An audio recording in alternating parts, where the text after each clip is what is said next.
এই যে এইখানে এসে আমরা বসে থাকি। এই যে এই জায়গাটা এত সুন্দর, এখানে নৌকাটা আছে, এটা বানাইছে সুন্দর করে ডেকোরেশন করছে যাতে এখানে বাচ্চারা খেলতে পারে, এসে একটু মানে আনন্দ করতে পারে।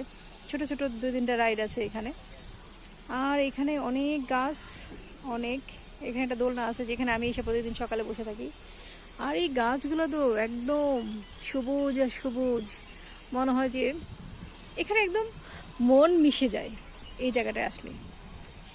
আর এই রাস্তাটা তো অনেক ভিডিও আমি দিয়েছি, অনেক।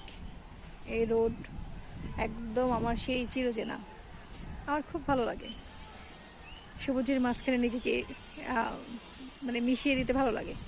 আর সবুজ কার না ভালো লাগে, সবার। তাই আমি এখানে যখন থাকি আমার 2টা ঘন্টা খুব ভালো কাটে, খুব মানে সুন্দর সময় কাটে। আমি কখনো মানে মনেই হয় না যে আমি কখন যে মানে সময়টা কেটে যায়